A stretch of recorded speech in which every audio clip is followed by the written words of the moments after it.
네, 오늘 본문의 말씀은 서기관들과 바리새인들의 위선을 예수님께서 폭로하시면서 화 있을진저라고 시작하는 7번의 경고 가운데 그 마지막 7번째 해당하는 말씀이면서 동시에 23장 전체의 결말 부분을 함께 읽었습니다. 29절을 보시면 이렇게 시작하고 있죠. 29절입니다. 화 있을진저 외식하는 서기관들과 바리새인들이여, 너희는 선지자들의 무덤을 만들고 의인들의 비석을 꾸미며 이르되, 만일 우리가 조상 때에 있었더라면 우리는 그들이 선지자의 피를 흘리는데 참여하지 아니하였으리라 하니, 그러면 너희가 선지자를 죽인 자의 자손임을 스스로 증명함이로다. 무슨 말입니까?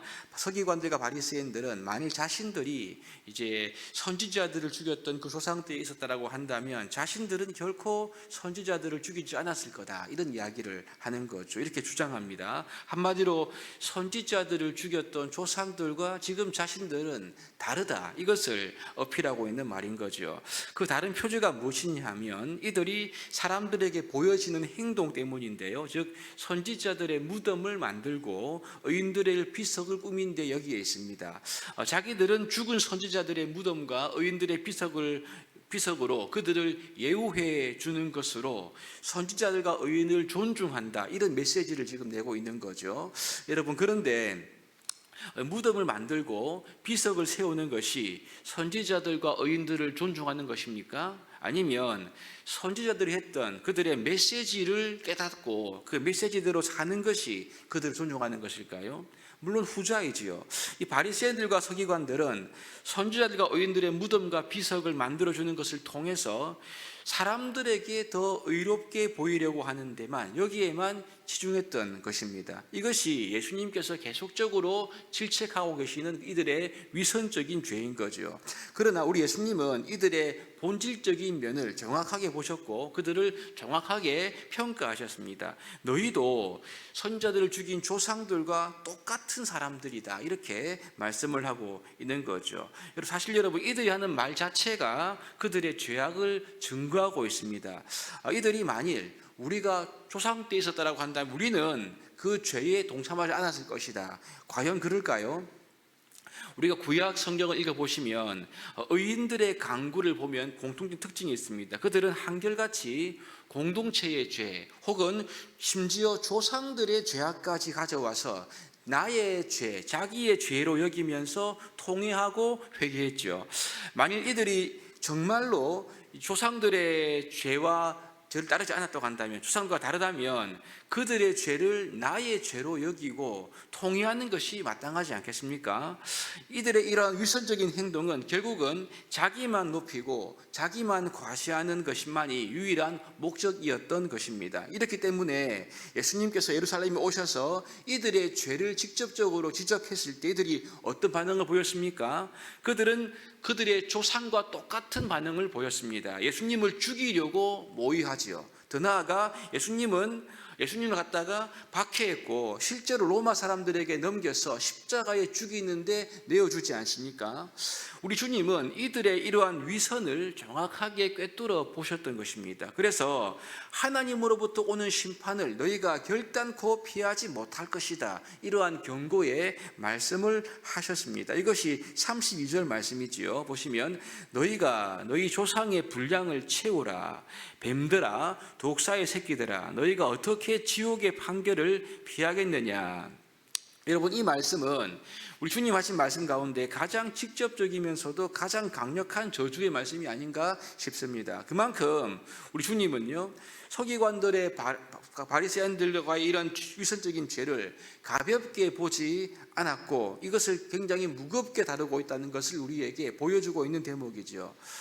그런데 오늘 이 본문의 말씀을 조금 더 깊이 묵상해 본다면 이 서기관들과 바리새인들이 지옥의 판결을 피할 수 없는 이유는 더 깊은 데 있습니다. 이것은 이들의 위선적인 죄 때문만은 아닙니다. 물론 위선적인 죄는 큰 죄지요. 주님께서 진노하시는 죄가 분명합니다. 그러나 우리가 이 본문 말씀을 조금 더 깊이 묵상해 보면 이들이 지옥의 판결을 피할 수 없는 더 본질적인 이유를 발견할 수가 있습니다. 그것은 이들이 조상들의 죄악의 분량을 채우면서 끝까지 돌이키면서 회개하지 않은데 그들 이 원인이 있는 거죠. 34절에 보시면 예수님께서 선지자들, 지혜자들 그리고 서기관들을 그들에게 보낸다라고 기록하고 있지요.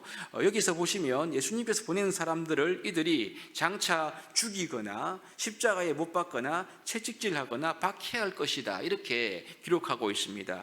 34절의 말씀 잘 보시면 예수님께서 선지자, 지혜자, 서기관들을 보낸다 했을 때 이 보낸다는 단어는요 현재 시제로 되어 있습니다. 그리고 그들 그 중에서 들어는 죽이고 못 받고 채찍질하고 박해냈을 때 이 동사는 다 미래로 되어 있습니다. 무슨 말이냐면요, 이들이 지옥의 판결을 피하지 못하는 이유는 이들이 계속적으로 미래에도 회개하지 않는 태도가 계속될 것임을 암시하고 말씀하고 있는 거죠. 결국 회개하지 않고 계속 위선적인 죄를 그들이 가지고 있기 때문에 하나님의 분명한 심판을 피할 수가 없다 이 말씀을 하고 있는 것입니다. 그러면 하나님은요 위선적인 죄에 대해서도 분명히 진노하시면서 동시에 그런 죄에서 돌이키지 않는 것을 더 크게 보고 있다는 것을 우리에게 말씀하고 있습니다. 하나님께서는 우리가 죄의 자리에서 돌이키기를 원하신다. 이것이 바로 하나님의 본심이다. 이것이 하나님께서 주시는 메시지로 오늘 본문의 행간에 우리 가운데 외치고 있는 거죠.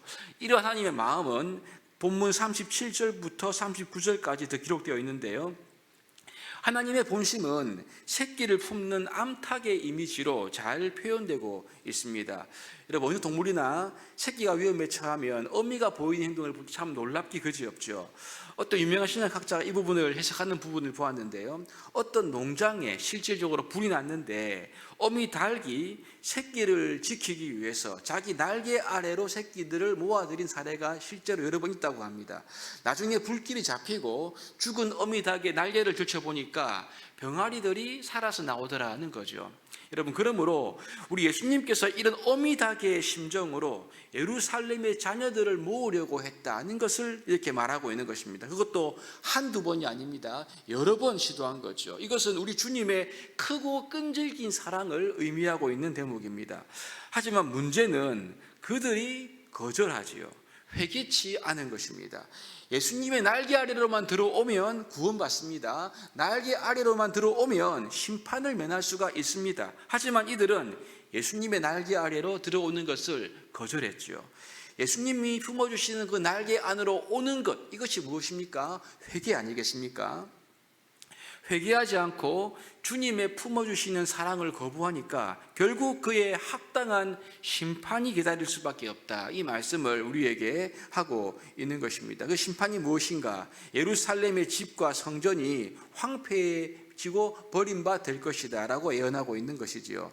여러분, 우리 주님 어떤 분이십니까? 우리 하나님은 우리가 회개하길 바라십니다. 우리가 그의 날개 아래로 들어오기를 원하십니다. 하나님은 우리를 그분의 날개 아래로 모으시는 선하신 목자이십니다. 때론 우리에게 혹독한 책망으로 말씀하시기도 하시고요, 때론 우리에게 여러 가지 시험과 어려움을 주셔서 우리를 돌이키려고 하시지만 그분의 본심은 무엇인가? 그분의 본심은 새끼를 품은 암탉 같은 거죠. 어미닭의 심정으로 우리의 회개를 기다리고 있다. 우리를 살릴 수만 있다면 자신의 생명을 내어주실 각오를 하고 계신 분이 우리가 믿고 있는 주 예수 그리스도이심을 강조하고 있습니다. 오늘 이 새벽에 어미닭 같은 우리 주 예수 그리스도의 마음, 그분의 사랑을 마음속에 깊이 묵상할 수 있기를 바랍니다. 그래서 그 사랑 앞으로 나아가기를 원하며 우리의 모든 위선적인 죄악과 하나님 앞에 진실하지 못한 부분들을 내려놓고 그분 날개 앞으로 나아갈 수 있게 되기를 바랍니다. 기억하십시오. 주님의 날개 아래로만 가게 되면, 그분의 날개 아래로만 피하게 되면 우리는 가장 안전하고 가장 완벽한 구원이 있음을 믿으시기를 바랍니다. 그래서 심판이 아니라 회개를 원하시는 주님의 마음을 깨닫고 우리의 모든 삶을, 모든 마음을 주님 앞에 이 시간 내어놓고 그분의 날개 아래로 피해 나아가는 저와 여러분 될 수 있기를 주님의 이름으로 축복합니다.